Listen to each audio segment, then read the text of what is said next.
It's something few of us ever get to see up close and in person. The doors here are locked, and if you take a walk with me out to the front of the building, you can see the house is actually still standing. She's sitting, hanging out with friends and family, and with that smile on her face, everybody says she is famous for.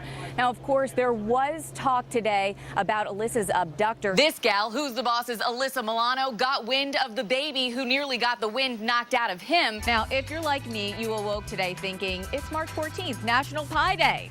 Just kidding. Now, the tram being worked on looks a lot like the one here in the Arch lobby, and we're told all 5 seats had to be removed. What might be a huge loss for them. We are live in St. Louis. Ashley Yarchin, News Channel 5. As we've been reporting all day, the President of the United States put the Medal of Freedom around the neck of Stan Musial today. Musial is a St. Louis icon, but nearly 50 years have passed since he played his last game. And as News Channel 5's Ashley Yarchin tells us live tonight, that may be why many don't know the proper way to pronounce his name. Ashley? Mike and Kay, if you've ever met anyone down here at the ballpark, you've likely said to them, meet me over there at that statue, the one bearing a name that seemingly has as many pronunciations as the man himself has nicknames. By the time he reached his 3,000th hit on May 13th, 1958, no one balked at the pronunciation. It's the ballpark where Stan Musial is making history. But it seems as the ballparks changed and the generations, so did the last name for baseball's perfect night. Stan Musial, yes. I believe it's mutual, isn't it? No, say it again. Usual? Yes, some think it rhymes with usual. Honest, I don't. Others just don't. I'm from Omaha. Then there are those who make excuses. I'm new to Missouri. I'm from New York. Or are just confused. Stan the Musial. Didn't it used to be Stan the Man? No, I didn't know that. And I actually had to go online to find out, because he before my time. In fact, a quick Google search of the pronunciation of M-U-S-I-A-L would have avoided all of those strikeouts. The first 3 sites were a hit, showing a good phonetic breakdown of Musial, like musical without the C. Should have been a home run for the president and his staff. Stan Musial. How about his second at-bat? Stan Musial made that brilliance burn for 2 decades. Or maybe the announcer? Stanley F. Musial, nicknamed Stan the Man Musial. Sort of like Metamucil, but an honor no less for the man whose life's work and name, no matter how you say it,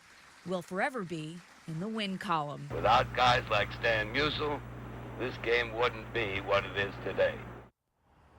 Back out here at the Stan Musial statue, Mike, I wanted to point out that you made a very good point this afternoon. You were saying how all of this would have us fare when it comes to Albert Pujols in, say, about 30 years. Yeah, Pujols. That's how they'll remember Albert Pujols.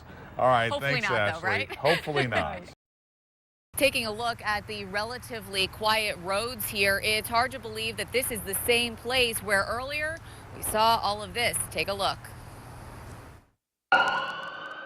It's just really horrifying to actually see that, to actually be a part of that. Just crunching metal repeatedly every few seconds, just one after another. It was terrible. It just kept happening, and people were, trying to get out, and it was very scary. Those are the accounts of accident victims who say they felt horrified and helpless just after 5 Wednesday morning, after icy roads took control of 31 vehicles, 3 of them semis and 5 from the St. Louis Fire Department, which were actually en route to help. The first-in supervisors from the St. Louis Fire Department got on scene and recognized this as a mass casualty and initiated department protocol. Not surprisingly, first responders thought they were dealing with a far worse situation than it ended up being.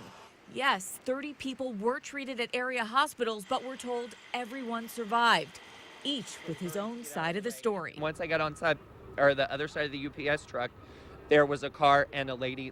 She was on the ground, so I told her to get up, because if you don't, you're gonna be hurt even worse. And I'm sliding because my brakes are just like, no, you're not gonna stop. And then I see people in front of me, and they're just piled up, and there's like boom, just everybody just hitting each other. Some people couldn't walk, some could. But yeah, just think a lot of shock still at the time, and everybody trying to move away from the accident as fast as they could. And when it was finally all over, they realized what was lost and were grateful for what was not. I'm just thanking God, and I'm just like, just thank you so much, for real, for saving me, for real. MoDOT officials say that once they got word that the weather had changed, they called in their crews and began treating the roads, starting with bridges, and so they likely didn't get here in time. Live in St. Louis, Ashley Yarchin, News Channel 5. A St. Louis map won't show you its location. A Google search won't get you its population. So some say there is no hope for the little-known locale. But tonight, News Channel 5's Ashley Yarchin takes us inside to show us why folks there say they're at home in Hopeville. You would have to travel a rather rocky road to end up here.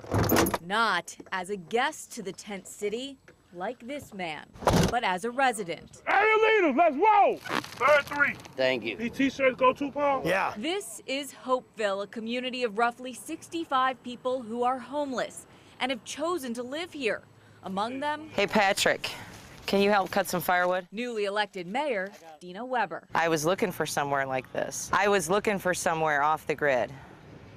And I have trouble with society the way it is, fitting in, pretty much like everyone here. So under the system they've created, the people here live off the land together, and often religious groups who have been willing to help. This is like urban survivor reality. There's characters, there's stories, there's events. These two are so madly in love with each other. Recently, the former mayor, who lost his job after his bus route was canceled, For richer or for poor. got married here. For people that can see this and understand that, you know what I'm saying, even though we're in a predicament that we're in, we still got hope. It's a heartwarming story for the folks from Hopeville, but far from it when you check in with officials from the city of St. Louis. It's relatively disorganized. There's violence. Bill Seedoff is the director of the Department of Human Services for the city and says he's worked hard to help better fund options for the 1,306 homeless living in St. Louis. We still have our work cut out for us. Even though the city has provided the riverfront community with porta potties, dumpsters, and resources for getting folks back on their feet,